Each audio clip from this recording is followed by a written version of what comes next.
안녕하세요. 이현훈 교수의 경제 포럼 함께 해주셔서 감사합니다. 오늘은 살아있는 거시경제학 시간입니다. 벌써 6번째네요. 지난번에 돈에 관련된 이야기를 했죠. 이 돈을 우리가 통화라고도 하고 유동성이라고도 한다 이렇게 말씀을 드렸고, 그 속을 들여다보면 다시 또 그 통화를 뭐 협의로 정의할 수도 있고 좀 더 광의로 정의할 수도 있다, 뭐 이런 말씀도 드렸고, 그것이 여러분들이 일반적으로 은행에 돈을 맡기고 또는 대출할 때 적용하는 금리와 또 연관이 되어 있다, 뭐 이런 말씀을 좀 드렸는데, 오늘은 이 돈이 어떻게 물가와 연관이 되어 있는지에 대한 말씀을 좀 드리려고 합니다. 그럼 지금부터 한번 보실까요? 살아있는 거시경제학. 그래서 제가 이 돈을 제가 챗 GPT로 한번 그려봤습니다만, 여기서 보시는 것처럼 뭐 예전에는 금화로도 사용했었고, 요즘에는 US 달러가 전 세계 통화죠. 그래서 우리가 기축 통화다 이렇게 이야기를 하는데, 전 세계 무역 거래의 한 90%가 전부 US 달러로 사용되고 있어요. 그러니까 전 세계 통화, 기축 통화하면 US 달러다 이렇게 이야기를 하는 거고, 물론 우리나라는 우리나라만의 통화가 있습니다만, 이것은 우리나라 내에서만 사용되지 전 세계에 나가면 뭐 우리나라 원화를 받아주려고 하지 않잖아요. 그런 의미에서 US 달러가 진짜 전 세계 통화다 이렇게 볼 수가 있는 거죠.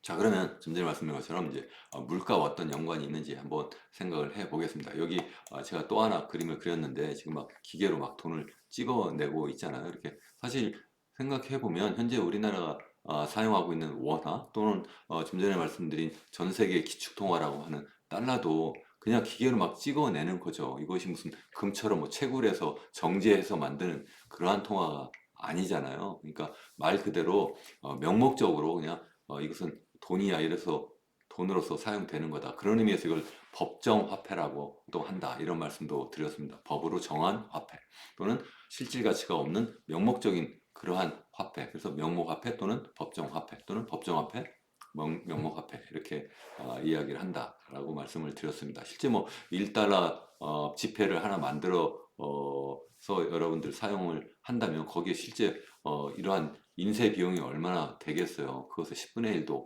되지 않겠죠. 그러니까 사실 이것은 내재 가치가 없다 이렇게 볼 수가 있는 거죠. 그럼에도 불구하고 우리가 화폐로 사용하는 이유는 다음에 세 가지 기능을 하기 때문에 그렇다. 첫 번째는 교환의 매개 수단이다. 그러니까 제가 무엇을 살 때, 그러니까 내가 갖고 있는 것을 팔아서 어, 달러 또는 원화로 바꿔가지고 다른 그 무엇, 내가 원하는 것을 산다. 그때 이제 적용할 때에 이제 하나에 몇 달러 또는 몇 원이다, 뭐 이렇게 회계의 단위로서 사용을 하죠. 또 뿐만 아니라 내가 현재 갖고 있는 그 돈을 원하든 또는 달러를 당장 쓰지 않고 한 달 뒤 또는 1년 뒤에 이렇게 사용하는 그러한 가치 저장 수단도 되잖아요. 그런 의미에서 우리가 달러든 아니면 원하든 우리가 화폐다 이렇게 이야기를 하는 거고, 특별히 이제 US 달러를 기축통화라고 이야기하는 것은 이 교환의 매개 수단이 우리나라 원화는 우리나라 내에서만 그렇게 사용이 되는 것이지 전 세계 나가면 사용이 거의 되지 않잖아요. 근데 미국 달러는 전 세계 무역 거래의 무려 90% 정도를 다 달러로 사용을 하고 있기 때문에 실제 전 세계에 통화하면 미국 달러화다. 그것이 바로 기축통화다 이렇게 이야기를 하는 거고, 미국 달러화 말고 뭐 유로화라든가 아니면 일본의 엔화 또는 중국의 위안화도 제한적으로 조금 사용은 하고 있다. 뭐 그런 의미에서도 그런 것들도 우리가 기축통화다 이렇게 이야기를 하는데, 아주 대표적인 기축통화하면 US 달러다 뭐 이렇게 이야기를 할 수밖에 없는 거죠.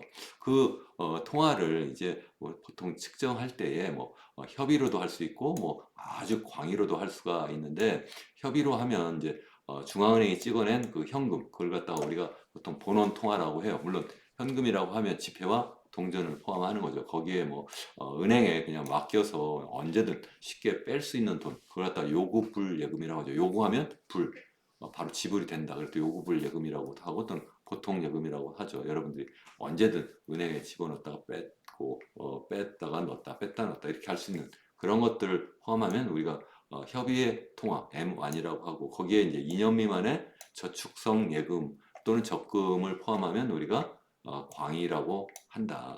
그거 말고 뭐 보험회사나 증권이나 이런 데 들어간 돈도, 여러분 주식 투자하고 뭐 아니면 채권 투자한 그 돈도 원한다면 빼서 다른 데 사용할 수 있잖아요. 뭐 집을 살 때 아니면 뭐 하다못해 옷을 살 때도 사용할 수 있기 때문에 그런 것까지 포함하면 광의 유동성이라고 하는데, 일반적으로는 M2를 많이 사용한다 이렇게 말씀을 드렸습니다.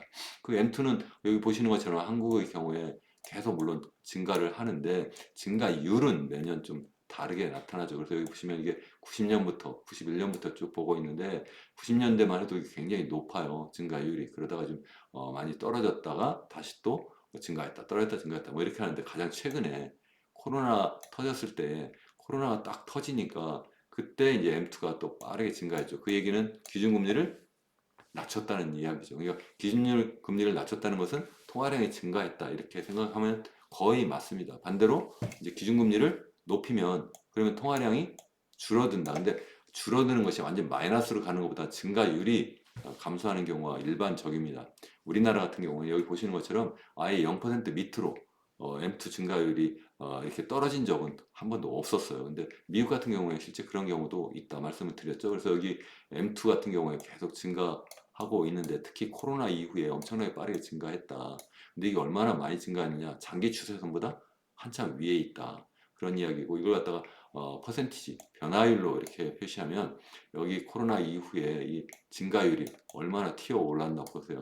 연간 25%까지도 치솟아 올랐다가 그것이 이제 인플레이션 물가 상승을 가져오게 되니까 2022년 3월부터 기준금리를 빠르게 막 올렸잖아요. 그 얘기는 M2 증가율이 막 증가하는 것이 아니라 도리어 감소하는 상황까지 막 왔어요. 그래서 2023년 보면 마이너스 수준으로 떨어지잖아요. 이렇게 미국은 우리나라보다 훨씬 더 이 통화량도 그렇고 재정 정책도 그렇고 굉장히 적극적으로 막 이렇게 시장에 개입하는 방식으로 운영을 하거든요. 그런 모습을 여기 좀 볼 수 있습니다. 제가 좀 전에 뭐라고 그랬어요? 미국이 통화량을 너무 많이 푸니까 그게 바로 인플레이션을 가져왔다 이렇게 말씀을 드렸잖아요. 진짜 그런지에 대한 이론적인 고찰을 좀 해보자 뭐 그런 이야기입니다. 그래서 실제 이 통화량이 어떻게 물가 상승 또는 인플레이션에 영향을 주느냐에 대해서는 크게 보면 뭐 고전학파적인 설명이 가능하고 또 하나는 케인즈 학파적인 생각이 있을 수가 있어요. 제가 제일 처음 이제 첫 번째 강의에서 제가 이 경제학이라고 하는 것이 18세기 중엽에 산업혁명이 처음 이제 영국에서 등장하고 그러면서 산업 생산이 많이 늘어나고 그러면서 국내뿐만 아니라 전 세계적으로 이제 무역 거래도 많이 늘어나고 그때에 자연스럽게 이 시장을 설명하는 그러한 이론이 등장했는데 그것이 바로 이제 경제학이고 그 경제학이 지금까지 계속 내려오는데 그걸 갖다가 우리가 고전학파 경제학이라고 한다 이렇게 말씀을 드렸어요. 대표적인 학자가 아담 스미스, 뭐 데이비드 리카도 뭐 이런 사람들이죠. 지금은 이제 그 고전학파 이름이 뭐 신고전학파다 뭐 이렇게 이름을 붙이기도 하죠. 또는 신자유주의다 뭐 이렇게도 이야기하는데 그 사람들이 도대체 이 통화량이 어떻게 물가와 연관이 되었는지를 설명하는 이론을 우리가 화폐 수량 이론이라고 해요. 화폐 수량, 화폐의 양이 증가하면 인플레이션을 어떻게 영향을 주는가 설명한다 해서 화폐 수량 이론이라고 한다. 이거 말고 이제 나중에 지난번에 말씀드린 것처럼 이게 한때는 잘 나가는 듯 했는데 1920년대 말에 세계 대공황이 오고 그러니까 전 세계가 그야말로 완전히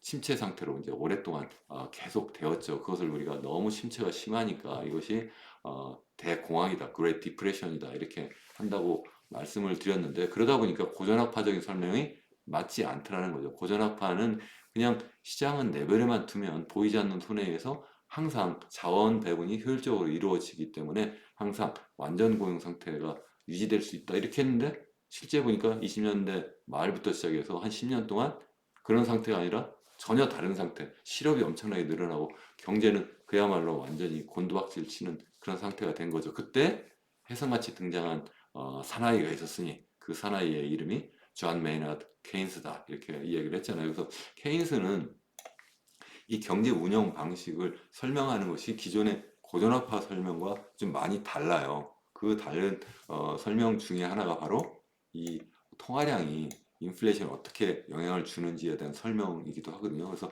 그것을 유동성 선호 이론이라고도 하는데 그에 대한 설명도 좀 하고 그리고 이제 마지막으로 최근에 와가지고 완전 비주류 경제학 이론인데 현대 통화 이론, 모던 머니터리 시어리 뭐 이렇게 이름은 멋있게 졌습니다. 현대 통화 이론. 이론도 아니에요, 사실은. 어쨌든 그런 주장이 있다 하는 것도 한번 보겠습니다. 그래서 오늘은 이걸 다 살펴보지 않고요.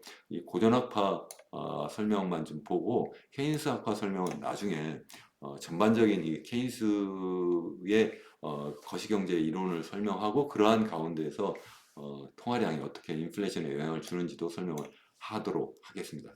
그리고 오늘은 그래서 이 고전학파 설명하고 그리고 이 현대 통화 이론, 고전학파와 정반대의 생각을 하는 이 고전학파 그러니까 현대 통화 이론을 한번 보도록 하겠습니다. 자, 화폐 수량 이론이라고 하는 것은 화폐 수량 방정식으로부터 출발해요. 화폐 수량 방정식은 뭐냐? 이걸 퀀티티 이퀘이션이라고 하는데 아주 간단해요. 생각해 보면 우리가 이제 돈이 있으면 이 돈이 결국 이제 교환의 수단으로 사용된다 이렇게 말씀을 드렸잖아요. 그 교환하는데 그러면 우리가 이제 경제 활동을 하잖아요. 1년 동안 경제 활동을 한다. 그 1년 동안 경제 활동을 할 때 거기에 중간에 매개 기능하는 것이 이 돈이잖아요. 그러면 1년 동안 막 이렇게 거래가 되는데 그때 이 돈이 이제 활용이 되는데 실제 총 통화량이 보니까 우리나라 같은 경우에는 예를 들어서 100조라고 하시죠. 100조만큼 돈이 있는데 실제 거래된 거는 보니까 한 300조가 거래된 거예요. 그러면 무슨 얘기예요? 이 일원이 몇 번 회전이 된 거예요? 3번 회전이 된 거죠. 다시 말씀드리면 현재 우리나라에 유통되고 있는 통화량은 100조인데 실제 그거 가지고 거래한 총 규모를 보니까 300조더라. 그러면 그 300조를 100조로 나눈 것을 우리가 화폐가 얼마나 회전됐는지, 회전한 숫자 또는 유통되었는지 그 유통된 숫자라고 해서 화폐의 유통 속도라고 해요. 그래서 속도라고 하니까 좀 이상하게 들릴 수 있는데 얼마나 많이 이게 회전되었는지, 회전된 횟수 이렇게 생각하시면 되겠습니다. 그래서 그것을 다시 이야기하면 1년 동안 거래된 금액이 얼마냐 그것을 우리가 계산하면 그 총 거래액이잖아요. 그걸 갖다가 P 곱하기 Y 그래서 P는 여기 물가고 그리고 이제 총 생산된 그 상품 및 서비스의 규모를 곱하면 이제 이게 GDP가 되는 거죠. 이제 실질적으로 GDP는 이제 최종 생산물만 가지고 하는데 실제 유통 속도를 계산할 때는 뭐 중간 제까지 다 포함해서 하긴 해요. 그래서 그렇지만 이제 기본적인 개념은 비슷하다 이렇게 보면 되겠습니다. 그래서 그냥 P 곱하기 Y 하면 이제 P는 물가고 그리고 Y는 실질 GDP고 그래서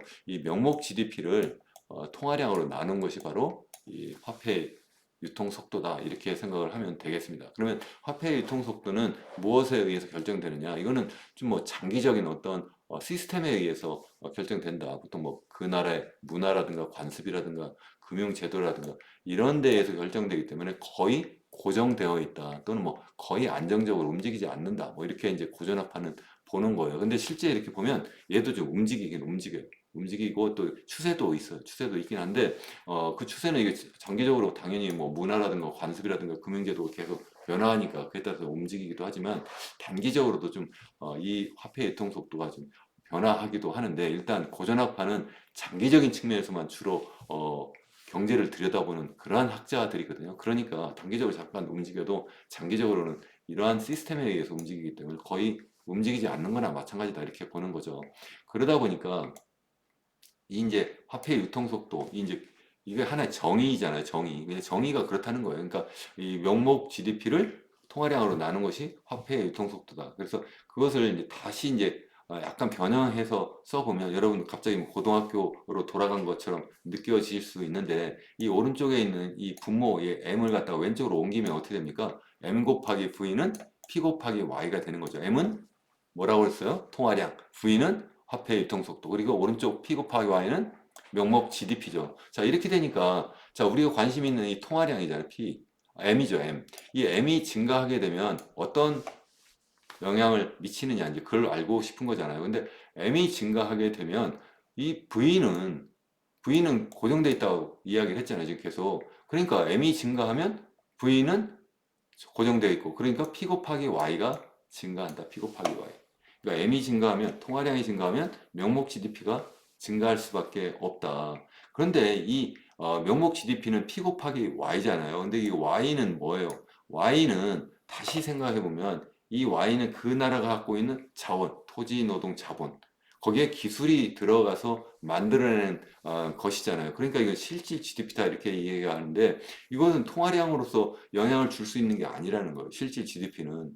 자, 그러니까 무슨 얘기예요? 다시 얘기하면 여기 M 곱하기 V는 P 곱하기 Y인데 이 Y는 고정되어 있다.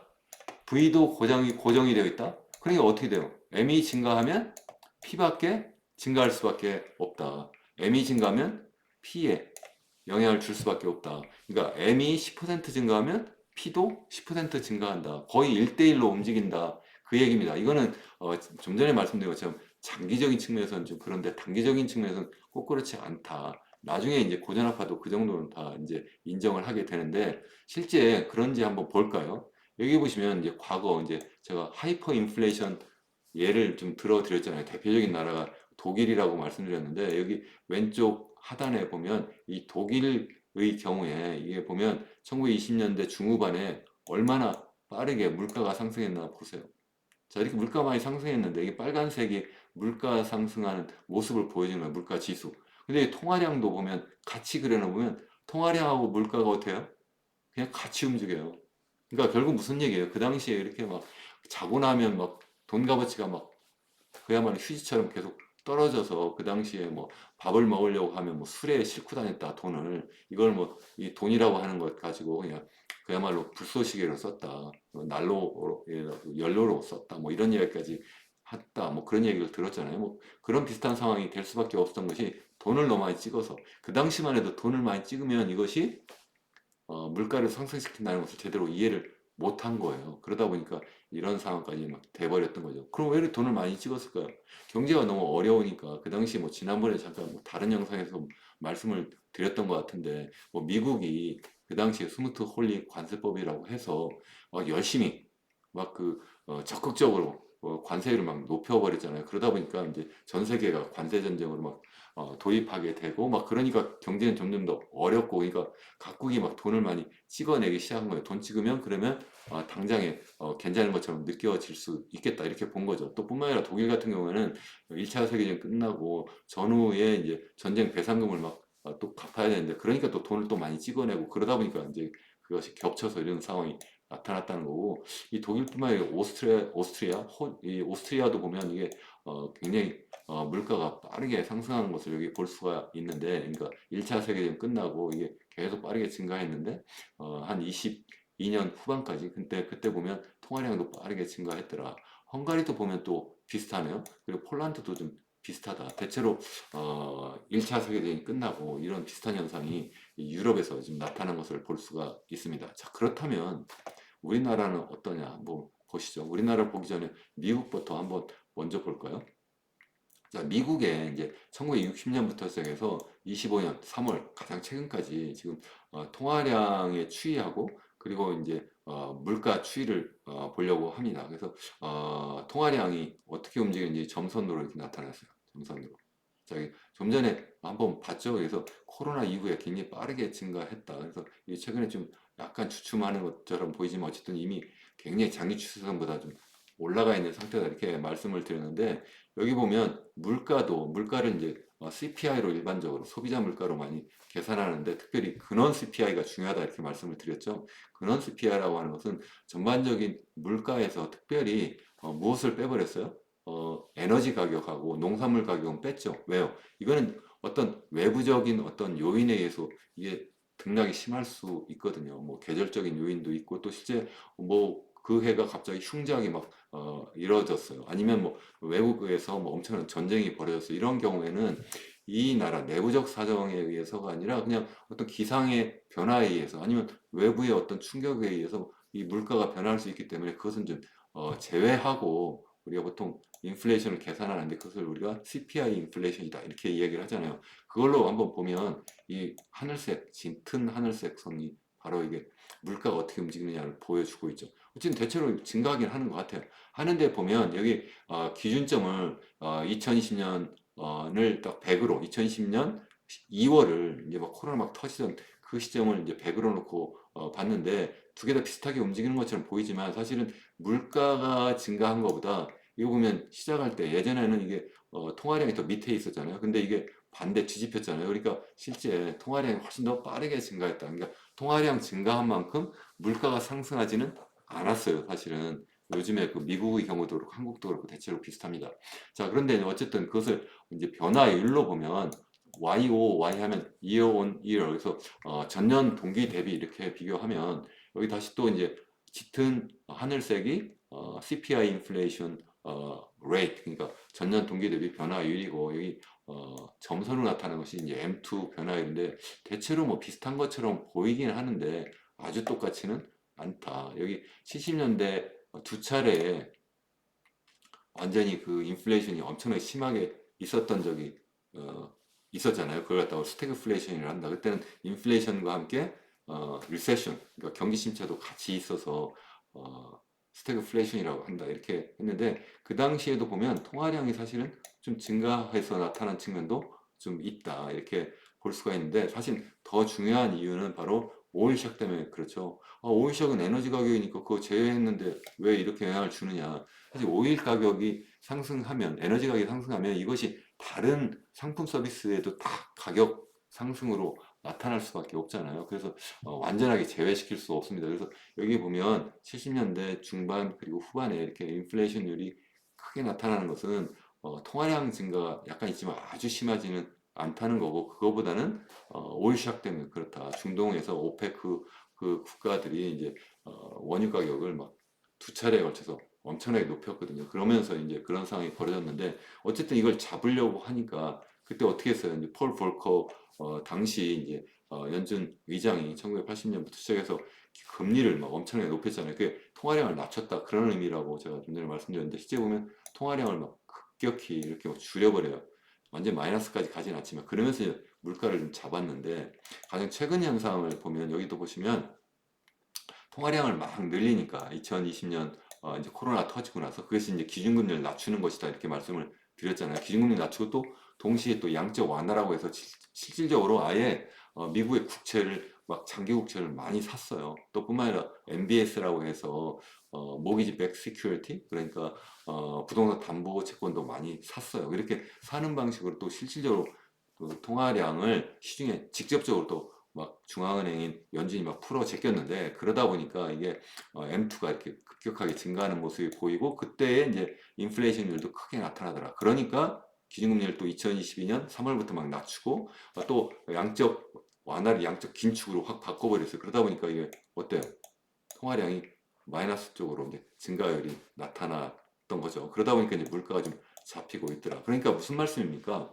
장기적으로 완전히 똑같지는 않지만 비교적 비슷하게 추세가 움직인다 하는 것이 한 가지고, 또는 변화율도 보면 완전히 똑같이 움직이지는 않지만 그래도 보면 이 통화량 증가가 그게 물가 상승을 가져오고, 통화량을 좀 줄이면 그것이 물가를 좀 잡는 그런 역할을 좀 한다. 이렇게 볼 수가 있는 거죠. 자, 그러면 우리나라는 어떤가? 우리나라도 그래서 CPI와 통화량 M2의 추이를 이렇게 보여드리고 있습니다. 그래서 여기도 저 본원 CPI, 근원 CPI로 이렇게 봤으면 좋겠는데, 근원 CPI는 우리나라 같은 경우는 미국만큼 이렇게 장기 시계열이 없어요. 그래서 좀 그냥 일반적인 CPI예요. 그래도 뭐 크게 차이는 없으니까, 이건 우리나라 같은 경우 1986년부터 자료를 구할 수 있어서 한국은행 홈페이지에 가서 이렇게 제가 찾아봤는데, 여러분들도 이 에코스에 가면 직접 이렇게 그림을 그릴 수가 있습니다. 그래서 여러분도 한번 해보시면 좋겠다 이렇게 생각을 하는데요. 그래서 여기 보시면 여기 M2는 이 짙은 이 점선으로 검은 점선이 이제 M2고요. 그리고 이제 CPI는 인덱스인데 얘는 이제 하늘색 선이죠. 그래서 이것도 2020년 2월을 제가 100으로 놓고 그렸습니다. 이렇게 그려다 보니까 어때요? 두 개가 추세가 비슷하게 이제 올라가긴 올라가는데, 우리나라도 미국처럼 M2 증가하는 그 정도 기울기보다는 이 CPI 증가하는 그 기울기가 어때요? 더 작잖아요. 그러니까 M2 증가가 훨씬 더 가파르다 이렇게 여러분 볼 수 있고, 이걸 변화율로 보면 여기 있네요. 여기도 보시면 이렇게 검은색 선이 이게 M2 변화율이고요.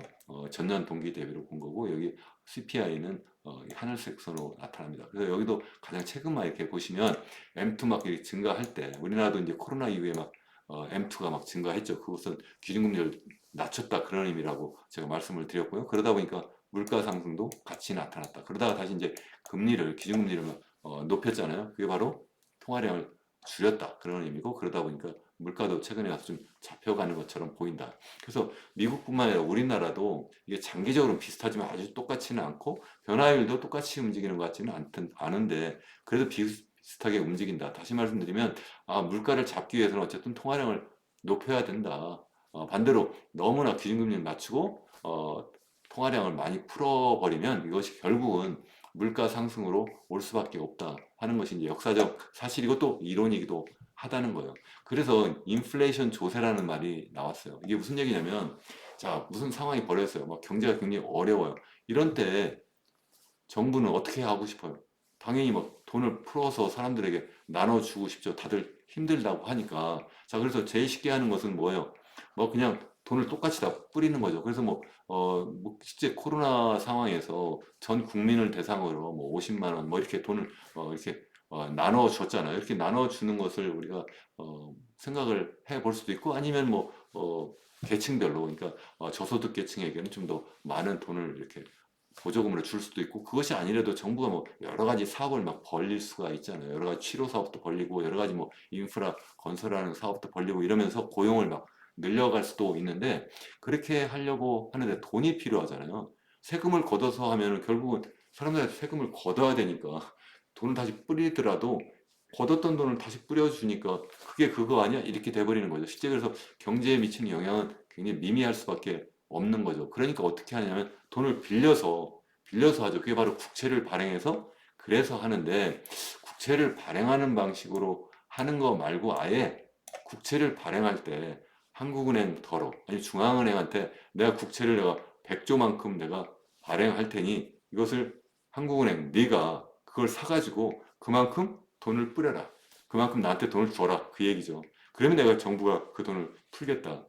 실제 그렇게 하는 것을 많이 볼 수가 있죠. 가장 최근에 와서 보면 그 바로 2020년 미국에서 있었던 일이에요. 그게 바로 미국 정부가 돈을 막 이제 풀잖아요. 이 돈을 푼다는 것은 재정 지출을 막 늘리는데 재정 지출을 막 늘릴 때 결국은 국채를 발행하고 그 국채를 개인도 사고 외국 정부도 사고 외국의 개인도 막 사지만 그것으로 충분하지 못하니까 미국의 연준, 미국 중앙은행이 그 국채를 샀잖아요. 그 국채를 샀다는 것이 결국은 정부 입장에서 하면 그만큼 통화를 증발시켜 버린 거예요. 더 통화량을 늘렸다는 거죠. 그렇게 되면 어떻게 해요? 좀 전에 본 것처럼 물가를 띄우는 게 되는 거죠. 자, 물가가 올라가면 똑같은 소득 가지고 어때요?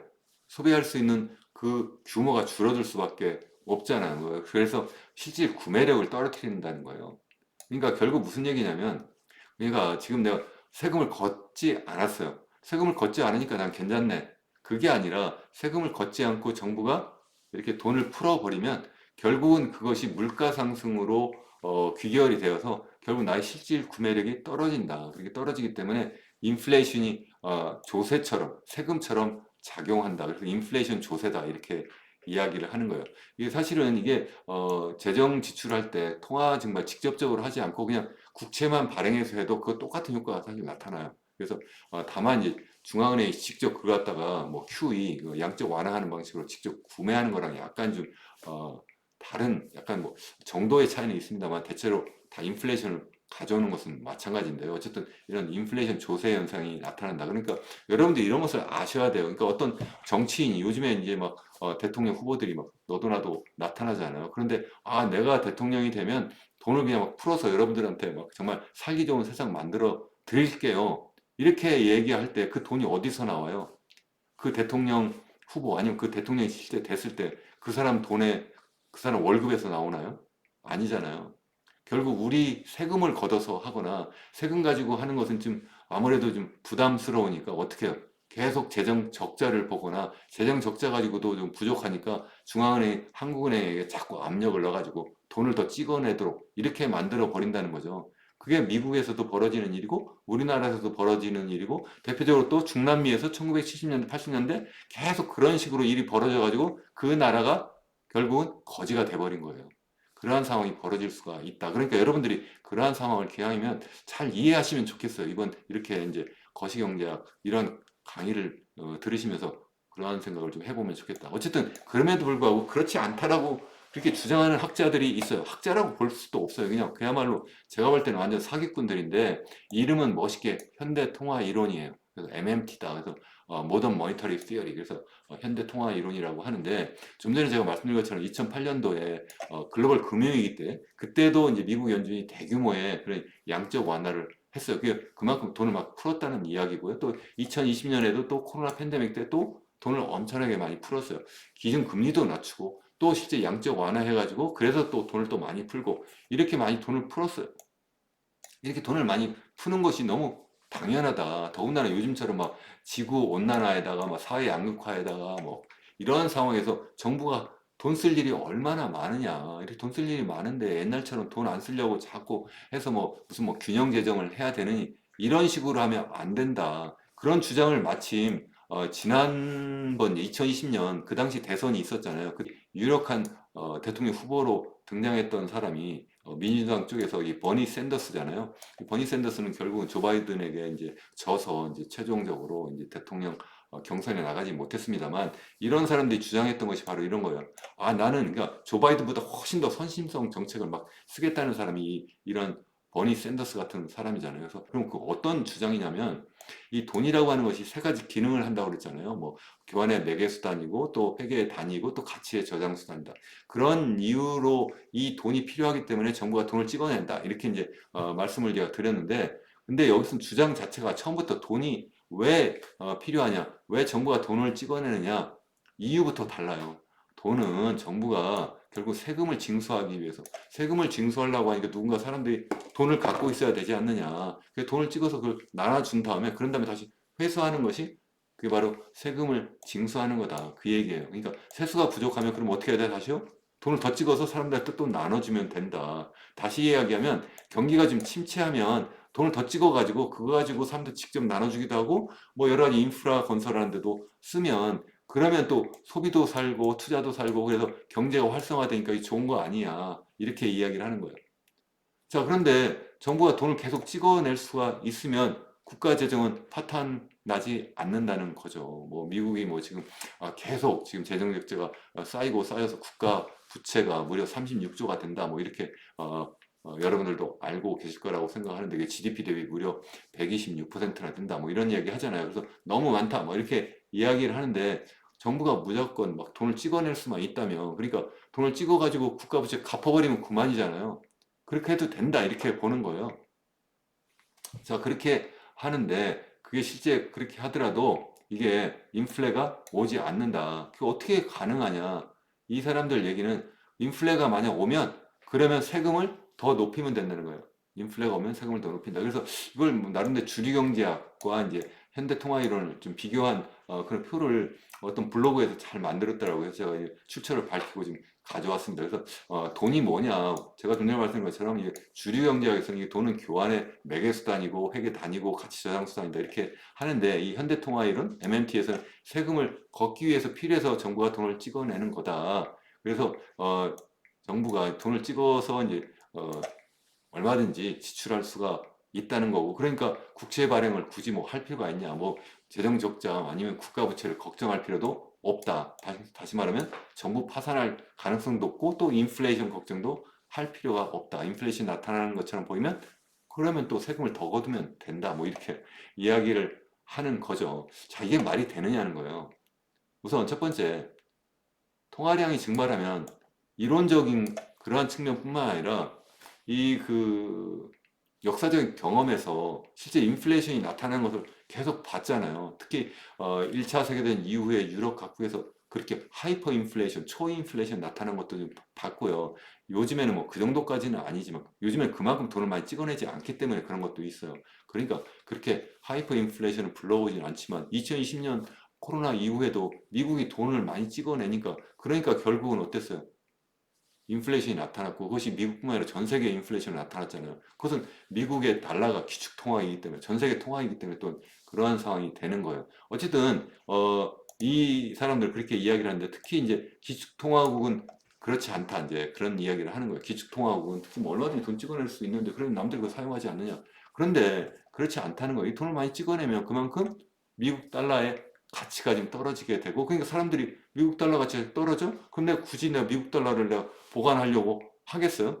아니잖아요. 그 가치의 저장 수단으로서 역할이 점점 더 약화된다는 거예요. 그러니까 결국은 미국의 달러가 기축통화로서의 그런 역할을 할 수가 없게 되고, 그러면 사람들이 어떻게 하겠어요? 점점 더 달러를 더 멀리하게 되고, 그러한 상황이 최근에 사실은 막 벌어지고 있는 측면도 있습니다. 그것은 나중에 다른 채널에서 말씀을 드리도록 하겠는데, 어쨌든 그러한 상황이 전개될 수도 있다. 특히 우리나라와 같이 기축통화가 아닌 통화, 원화 같은 그런 통화를 갖고 있는 나라는 이런 것을 쓰면 그야말로 폭망한다. 마치 중남미 이러한 사례가 그러한 상황이 우리나라에도 벌어질 수가 있다는 거예요. 근데 뭐 마치 돈을 얼마든지 찍어가지고 그래가지고 뭐 경제를 살릴 수 있다. 혹시라도 누가 그런 주장을 하면, 그러니까 대선에서 그런 주장을 하면 그것이 정말 말도 안 된다는 것을 여러분들이 좀 아셨을 거라고 생각을 합니다. 어쨌든 제가 마지막 이제 요약해서 이제 핵심 문제 여러분들에게 드리면, 기왕이면 여러분들이 원 출처 있잖아요. 제가 계속 출처를 밝히고 있는데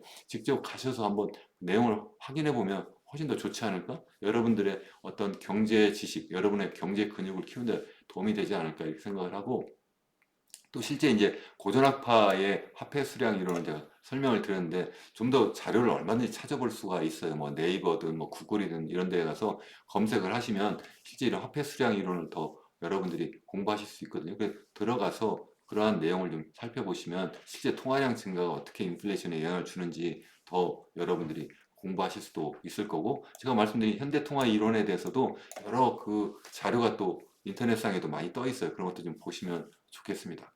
자, 그리고 이제 마지막으로 이제 통화량의 증가가 인플레이션을 나타난다 이렇게 이야기를 이제 했잖아요. 근데 그것 말고도 이 인플레이션에 영향을 주는 요인은 여러 가지가 있을 수가 있잖아요. 그래서 그것은 이제 앞으로 더 말씀을 드리려고 하는데, 대표적인 것이 바로 이제 통화량과 함께 외부적인 어떤 충격, 뭐 기상 악화라든가 아니면 원유 가격 폭등이라든가 이런 것도 영향을 줄 수가 있잖아요. 그것 말고 또 무엇이 있을까? 한번 생각을 해보시면 좋겠다 이렇게 생각을 합니다. 자, 이렇게 해서 또 간단하게 통화량이 어떻게 인플레이션을 유발할 수가 있는지에 대한 말씀을 드렸습니다. 여러분 도움이 많이 되셨으면 좋겠다 이렇게 생각을 합니다. 여러분 끝까지 시청해 주셔서 감사합니다. 기왕이면 구독과 좋아요 그리고 알림 설정까지 좀 해주시고, 이러한 영상을 좀 여러분들과 주위에 여러분들과 좀 공유해 주시면 좋지 않을까 이런 생각도 좀 해봅니다. 여러분 행복하시길 바랍니다. 감사합니다.